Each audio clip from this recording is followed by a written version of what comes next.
Sa isang tahimik na baryo na napapalibutan ng madilim na kagubatan, may isang kwento na kumakalat sa takip silim. Isang kwento ng takot, pag-aalinlangan, at isang nilalang na matagal nang kinatatakutan. Ang mga matatanda sa lugar ay matagal nang nagbababala. Huwag maglalakad mag-isa sa gabi, huwag magpapakita ng kahinaan, at higit sa lahat, huwag kailanman magtiwala sa isang aswang. Ngunit paano kung ang isang kinatatakutang halimaw ay hindi tulad ng iniisip ng lahat? Paano kung sa halip na manakit, ito'y pumili ng panig ng tao? Ganito nagsimula ang hindi malalimutang karanasan ni Aling Clara, isang byuda na nakatira sa gilid ng kagubatan. Kilala siya sa baryo bilang isang mabait at matulunging babae, ngunit mula nang mamatay ang kanyang asawa, namuhay siyang mag-isa. Maraming gabi na naririnig niyang may gumagalaw sa paligid ng kanyang bahay. Mga yabag sa bubong, mahihinang kaluskos sa likod ng kanyang bakuran. Sinabi ng kanyang mga kapitbahay na isa itong masamang palatandaan na baka may aswang na nagmamatiyag sa kanya. Isang gabi habang nag-iigib siya ng tubig sa balon, may napansin siyang anino sa di kalayuan.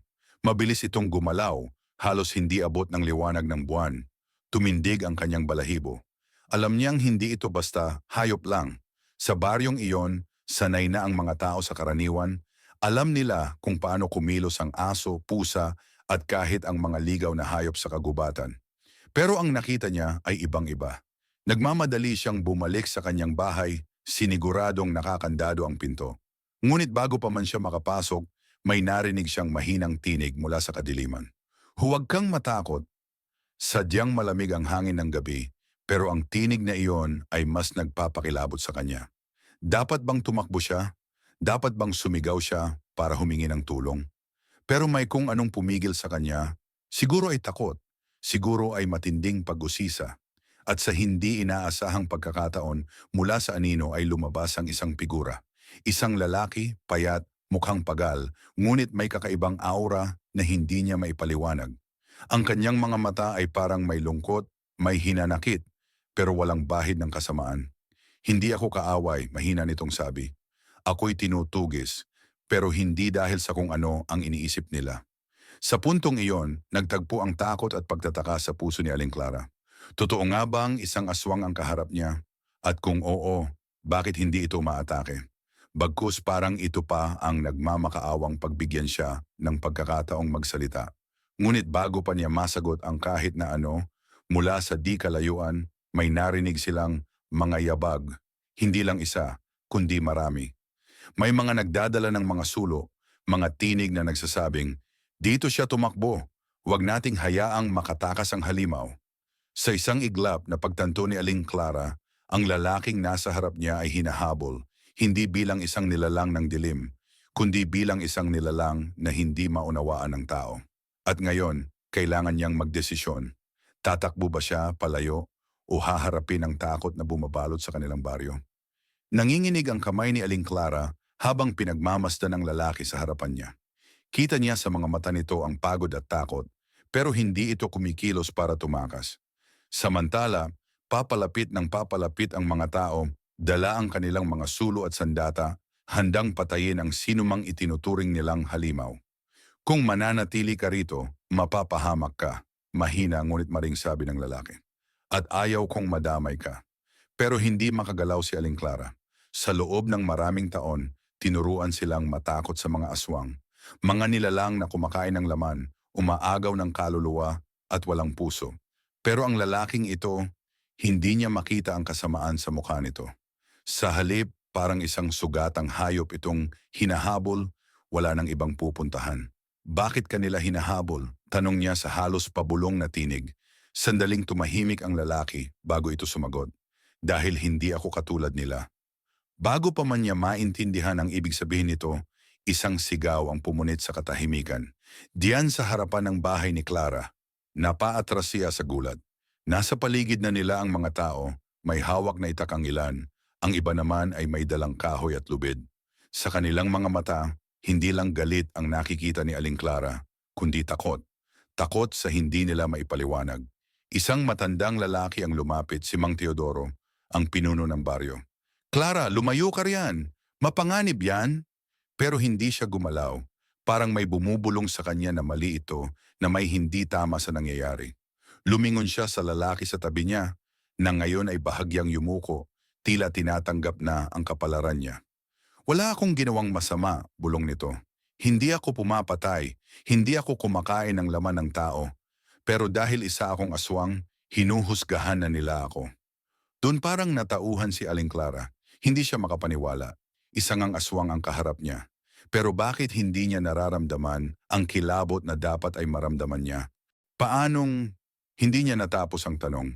Isang malakas na sigaw ang umalingaw-ngaw. Sunggaban na yan.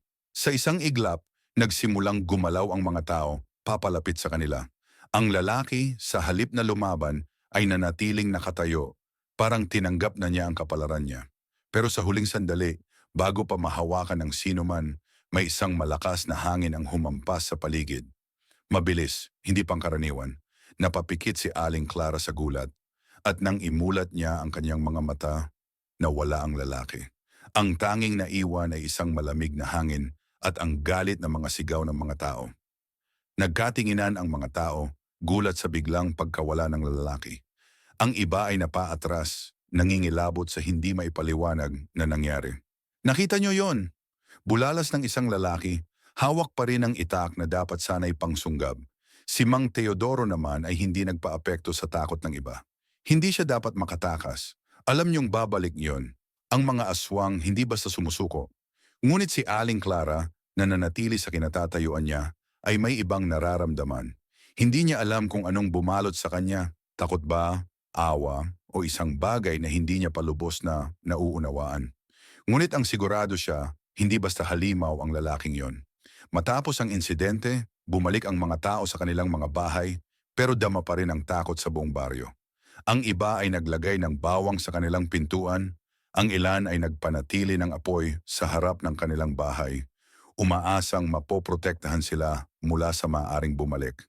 Ngunit si Aling Clara ay nanatiling gising sa kanyang maliit na bahay, iniisip ang sinabi ng lalaki.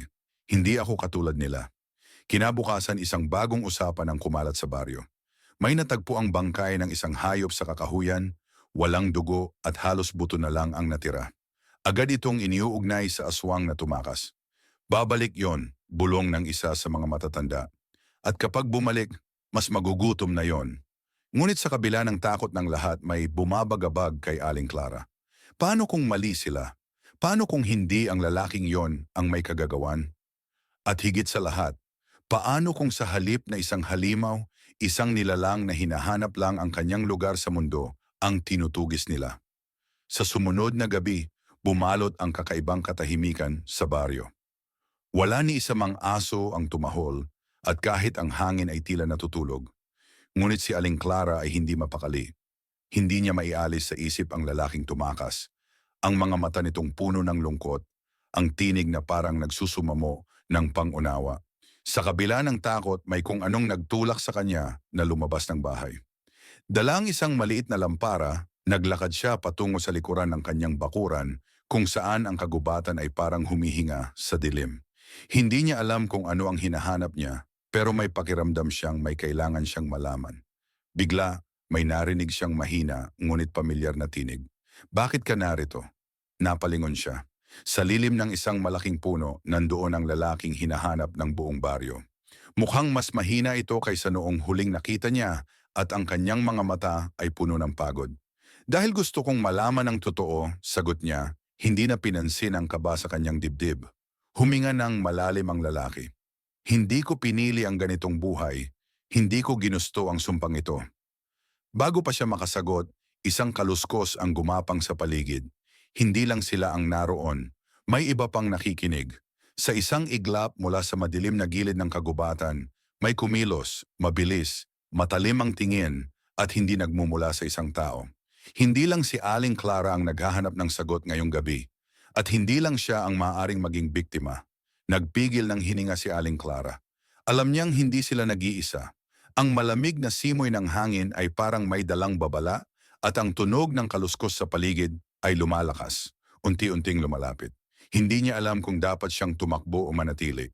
Ang lalaki sa harap niya ay tila naging mas alerto. Bagamat halatang mahina, ang kanyang mga mata ay naging matalas at para bang nararamdaman niya ang presensyang paparating. May sumusunod sa akin, mahina niyang bulong, at hindi ito tao. Mula sa likuran ng mga punong kahoy, lumitaw ang isang anino, mas malaki, mas mabigat ang yapak. Sa kabila ng dilim, kitang-kita ni Aling Clara ang hugis nito. Hindi ito isa sa mga kalalakihan ng baryo. Ang nilalang na iyon ay may malahayop na kilos. Ngunit ang mga mata nito ay puno ng puot, nag-aalab sa ilalim ng anino ng gabi. Napaatras siya. "Ano yan?" tanong niya. Hindi sigurado kung gusto niyang marinig ang sagot. "Isa sa kanila," sagot ng lalaki, mas mahina na ang kanyang tinig. "Ang tunay na halimaw."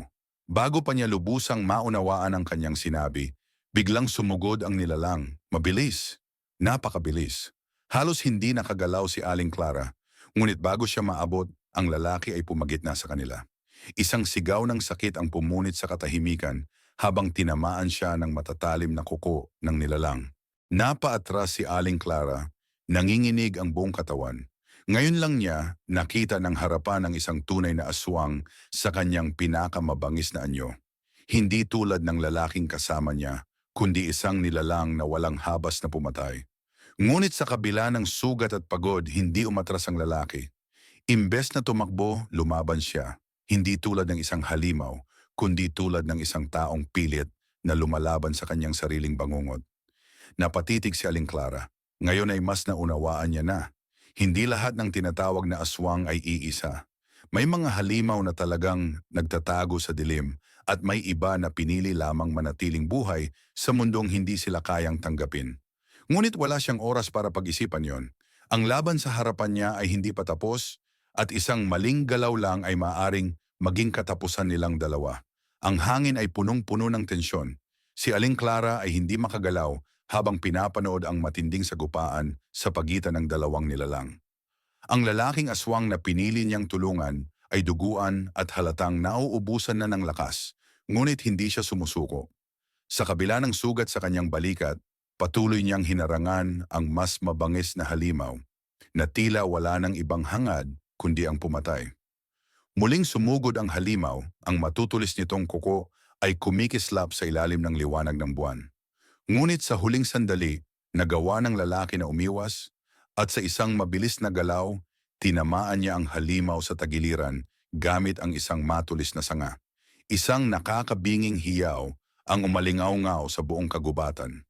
Napaatras ang halimaw, nangingisay, bago ito muling lumundag papalayo, naglaho sa dilim. Habol ang hininga ng lalaki, hawak ang kanyang sugatang balikat. Napaluhod siya sa lupa, kitang-kita ang matinding pagod sa kanyang mukha. Si Aling Clara ay mabilis na lumapit, hindi na inalintana ang takot. "Kailangan mong umalis," bulong niya. Alam niyang maaaring bumalik ang halimaw anumang sandali. Ngunit bago pa siya makasagot, may narinig silang mga yabag mula sa di kalayuan. Mabilis, mabibigat, at hindi lang iisang tao. Paparating na ang mga taga-baryo, dala ang kanilang mga sulo at sandata. "Dito na nagtatapos to," mahina ngunit matigas na sabi ng lalaki. Alam niyang wala nang ligtas na daan para sa kanya. Kahit na ipinagtanggol niya si Aling Clara, kahit na lumaban siya sa tunay na halimaw, hindi siya kailanman papakinggan ng mga tao. Para sa kanila, isa lang siyang aswang, isang halimaw na kailangang mawala. Ngunit bago pa siya makatayo ng tuluyan, ginulat sila ng isang bagay na hindi nila inaasahan. Sa di kalayuan sa ilalim ng anino ng mga puno, may mga matang nagmamasid. Hindi lang iisa, marami. Napalingon si Aling Clara, napagtanto ang isang mas matinding katotohanan. Hindi lang isang aswang ang nagtatago sa kagubatan. Marami sila. At ngayon sila naman ang nakatingin sa baryo, sa mga taong may dala ng sulo, sa mga taong may galit at takot. Ngunit imbes na sumugod, nanatili lang ang mga anino sa kanilang lugar, tahimik na nagmamasid. Isang babala o isang desisyong hindi pa nila ginagawa, ang mga taga-baryo ay tuluyan ng nakarating. "Nasaan siya?" sigaw ni Mang Teodoro. Tumingin si Aling Clara sa lalaki sa tabi niya. Sa unang pagkakataon siya naman ang pumagitna para sa kanya. Wala na siya. At sa isang saglit na wala sa hangin ang malamig na presensya ng mga aninong nagmamasid sa kanila, naglaho kasabay ng lalaking kanyang pinili. Isang nilalang na hindi kinilala bilang tao, ngunit hindi rin kailanman naging halimaw. Nagpatuloy ang paghahanap ng mga taga-baryo. sinisiyasat ang bawat sulok ng kagubatan. Ngunit tulad ng sinabi ni Aling Clara, wala silang nakita. Walang bakas ng aswang, walang anino ng halimaw, at ang lalaking hinahanap nila ay tila naglaho na lang sa hangin. Napuno ng kaba ang gabi, ngunit nang wala silang matagpuan, isa-isa nang bumalik sa kanilang mga bahay ang mga tao. Naiwan si Aling Clara sa harap ng kanyang tahanan, pinagmamasdan ang nagliliyab na mga sulo habang dahan-dahang namamatay ang apoy. Ramdam pa rin niya ang malamig na hangin, ngunit hindi na ito dala ng takot. Kinabukasan, mabilis na kumalat ang balita na nakatakas ang aswang. May iba na nagsabing babalik ito, na dapat manatiling alerto ang lahat. Ang iba naman ay naniwala na tuluyan na itong lumisan, natakot sa galit ng baryo. Ngunit si Aling Clara sa kabila ng lahat ng kanyang nasaksihan ay tahimik lang. Alam niyang may mga bagay na hindi nila kailanman mauunawaan ng lubusan. Lumipas ang mga araw at unti-unting bumalik sa normal ang buhay sa baryo. Ngunit isang gabi, habang nakaupo si Aling Clara sa kanyang beranda, may mahina siyang narinig sa hangin. Isang pamilyar na tinig, halos bulong lamang. Salamat. Napatingin siya sa madilim na kagubatan. Wala siyang nakita, pero alam niyang may isang pares ng mata ang nakamasid mula sa malayo. Hindi na siya natakot. Hindi niya alam kung kailan o kung muli pa silang magkikita. Pero alam niyang hindi niya kailanman malilimutan ang gab